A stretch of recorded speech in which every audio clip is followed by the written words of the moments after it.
So in the basement, they have suspended animation, human beings in like tanks that are frozen in time. It's They're Jedis? All the Jedi that they've killed. Oh, they're killed. I believe that's the idea. It's all the people that died from Order 66. Oh, so it's not... My cynical brain was thinking that they put those in there, even though these are all characters that are Jedis that have been killed, to kind of imply that maybe they're not dead and they're just like... Yeah. I specifically think that's what they're doing. Yeah, so they can bring back anyone they want. Yeah. You can get a Mace Windu show now. He gets out of the amber that he's been frozen in. I mean, yeah, is that what happened? That's it's not cynical? pictures of them? No, they're 3D, whatever they are. They're in tanks?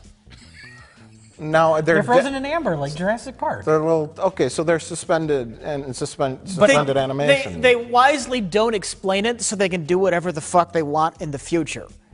If people hate the idea of these characters coming back, oh no, they're all dead. if they like, oh, these characters are all around, oh, we can bring them back. Yeah, no, they're suspended animation. It's very cynical, but very wise on their part. See, I viewed it as like that was their trophy room of all the Jedis they killed during the Order 66. Yeah, it's like the fact that they kept but then they wouldn't be. Them. If it was that, they wouldn't be like in poses like this. That little kid with the stupid helmet. Yeah, it would. It would just be like if they were dead, there were trophies. It would just be like this. Yeah. But they're mid-fruit. What? I think they did it so you could interpret it either way, so they can bring anyone back. Is that their like death pose? Like, because the lady, she was like this. She's like, yeah, she's scared. That's the implication that these are the how did they recreate that? Like, yeah, I mean, you know, there's a very evil taxidermist in the Empire who just wants to capture what people actually look like at the moment of their horrifying death, and he reposes them in what he thinks their horrifying last moments were. He's like some kind of brilliant artist. Well, he did so many, artist. one after the other, that by the end he was just getting creative. Okay. He's just having fun with it. Yeah, because it's not like they froze them in time, like with the Force, and like when they killed all the Jedi, they're just they fall over and die, or they explode, and then but they're like, yeah. So it's like when you die, like when lightsaber gets you, you just fall down and you barf and you shit yourself, and all sorts of horrible things happen, and then they would be like corpses, like partially decayed corpses. But yeah, they kind of look like they were like beamed in there and instantly frozen. I don't know. We'll find out, I guess. Or we won't. Or we won't. I don't know. But I was fascinated with that. I'm like, this kind of neat. This show's sort of like, it feels like a guilty pleasure. Like it's not good, but I love it. It's not guilty. It's just a pleasure, but it's not super amazing. It's super okay. But it's like super okay, not just okay. I know, it kind of fucks with your head a little. Obi-Wan Kenobi, it's super okay. It's weird to see Ewan McGregor back as Obi-Wan. It's weird to see him like fighting like original trilogy stormtroopers. It's like, this is the bridge. Shouldn't these be like very bad-looking CGI clone troopers, right? Shouldn't this all look like a terrible green screen? Like he's in a real set? And I'm like, that's why to me it's weird that he's on it just because he's Ewan McGregor and he's like a big actor, and this show is so sort of like cheap and funky that it feels like this should be like a cheaper actor. This is the new Obi-Wan, but they actually got Ewan McGregor. You got an amazing futuristic city they're walking around in, and then they got a gunfight in a roof where he's like hiding behind like a bucket. Yeah. That shootout was borderline comical. Reva starts doing parkour, but it's all slow and awkward. Yeah. But it's super okay, and I'm fine with it. That was any of the action is so slow and awkward. That's my least favorite stuff on the show. No, I prefer slow and awkward action. I don't know. Rather than the over-the-top shit. Yeah. I prefer this stuff, like especially in that second episode, they're like going around like the alleys, and it's very kind of like grimy. Like I like that stuff. Like I wouldn't need any action. Them on the back of the truck with the stormtroopers, just like trying to have a conversation. Well, then you need to balance that. Like I'm okay with the Star Wars porn aspect of this. In this context, I'm like, okay, it's Obi-Wan. It's Ewan McGregor, he's back. And this is his adventure 10 years after Revenge of the Sith. It's a little cheap. It's not super grandiose. There's not really a whole lot This is what happening. he's up to. They found a whale in the desert and they're cutting its meat. And that's his job. And he's stealing a little chunk for his elderly, like, pig snout camel. His That's the alien thing that horse farts camel. on, Yeah. That's the thing that farts on Jar Jar. Yeah, and he's riding around on the end of Revenge of the Sith, and now it's older. I thought it was going to die, and I was going to be sad. Oh. And I was like, There's still time. There's 2 episodes left. He's going to go back and Season 2. Darth Maul will kill it. Darth Maul. I'm like, don't you hurt the anteater camel? I love that. And he's giving it the whale meat. So your little hearts don't skip a beat when the Star Wars comes up. No, that means nothing to me. Yeah. And then the title card. That's long gone. Remember that? And then you're like, and then the title card fades into the stars. We're so far past that, it doesn't even matter anymore. John Williams scored, and then the camera pans down. What great cinematic adventure are we going to? Now it's just like just eating popcorn or sitting there. Obi-Wan has to make it to the end of that hallway, I guess. That's the whole episode. I wanted to talk about real quick, because I know this is running long, although we've edited it. We've been here for 5 hours. TV. Can we talk real quick about TV? Because me and Jay were talking about this, on how I hate everything. Well, no. Certain TV it's either completely successful or a complete scam job. When movies came out, you would pay admission to go watch a movie. Yes. And that's how they would make the money, right? Yes. And whether it was good or bad, it would be better for them if it was good, because then more people would go see it and they'd make more money. But if it was bad, they still got your money. TV shows, right? Uh-huh. Watch a TV show on your TV, and they would have something called commercial breaks, right? An hour-long program would be 40 minutes with commercials peppered throughout, and that's how they would make their money. How do streaming services make their money?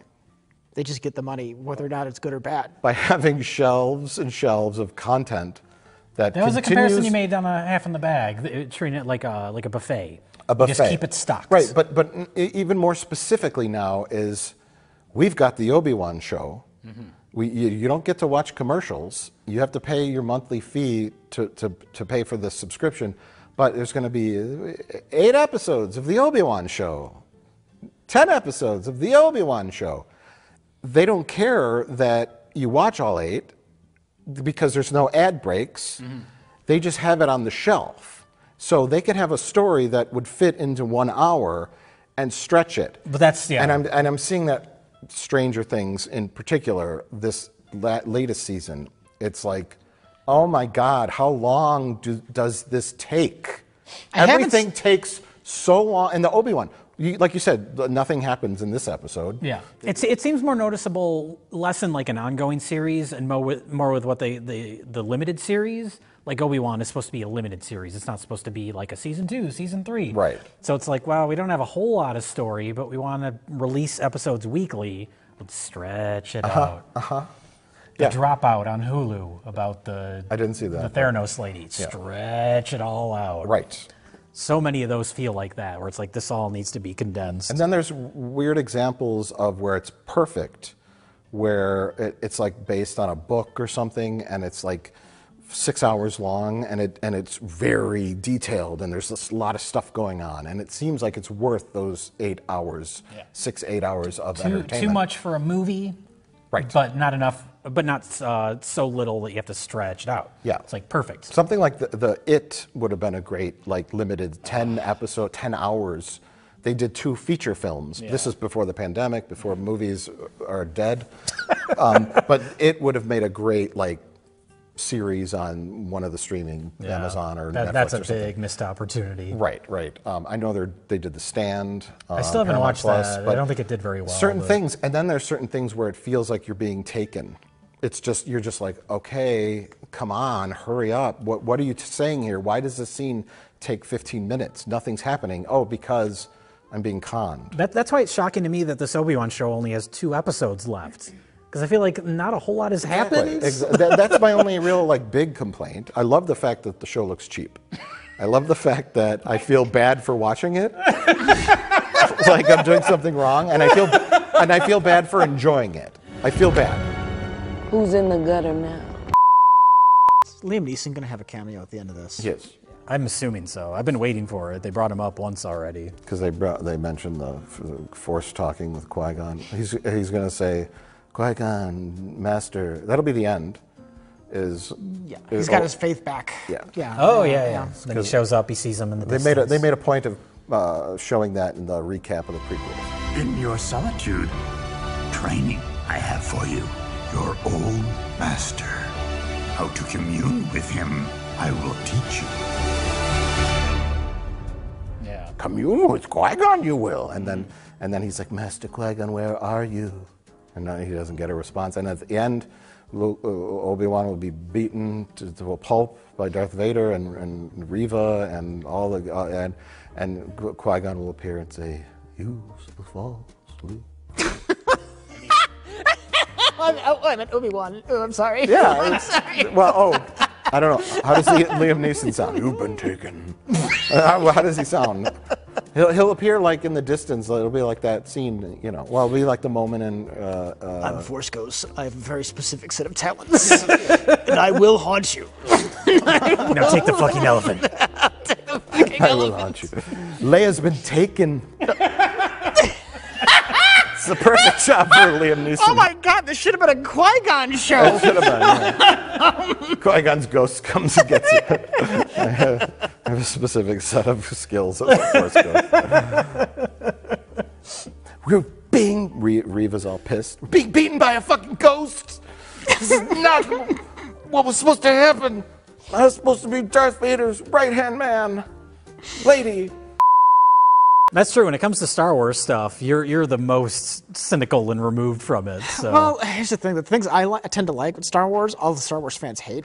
That's true. And when Star Wars fans hate something, that's like everybody hated what they did with Luke in The Last Jedi, even though it was the most interesting thing in the movie. Everybody was upset about that. So I think there's complaints about this show too, kind of doing to Obi-Wan what they did to Luke in The Last Jedi, where he's like a loser. It's like, well, you gotta have somewhere for him to go. The Jedi he has to grow throughout the season. All have creepy cult personalities, and you need to do something to make them interesting. And having them fallen, that's interesting, and that's why Rian Johnson stole my idea and didn't give me any credit for it. But it's also what all the Star Wars fans seem to hate. Yeah. So I get the bitching about it. Yeah, I think they're finding a common ground here, where Luke Skywalker never fought with a lightsaber in The Last Jedi, in the sequel trilogy. Yeah. His just a projection, astral projection of him did, and so that's where. So Obi-Wan is both fallen and kind of pathetic, but at the same time he's still swinging his saber around and chopping up stormtroopers. He's trying to get his mojo back. Obi-Wan got his mojo back. So that would be a better episode name for the series. How Obi-Wan got his mojo back. Yeah, that's great. So they found that line. They're like, fans want to see Luke Skywalker chop up stormtroopers and save the day, not be a ghost. But he can't be a boring, emotionless motherfucker either. Yes, exactly. Right. That's why I think Obi-Wan's going to be smooching on that lady. Because she's a lady, and he's a man, and they're going to fall in love, and he's going to say, but it's forbidden. No, she's going to get chopped up by Darth Vader. I can't imagine Obi-Wan Kenobi doing anything wrong. It's just Ben these days. Well, Tala. He's going to say it's forbidden of the Jedi Order that I fall in love. Look what happened to Anakin. She said, the Jedi aren't really around anymore. Come in the back of my snowspeeder. There's plenty of room. Come in the back of my horse camel. How many times have I heard that? I can't be with you. I have to go back to this desert planet and stalk this 10-year-old for the rest of my life. I got to creep on a 10-year-old boy. Yeah. They'll smooch, though. They'll have a smooch, and they'll say, I would, but I can't. I have greater duty, and it's to creep on a 10-year-old boy. Jared Fogle, A Star Wars Story.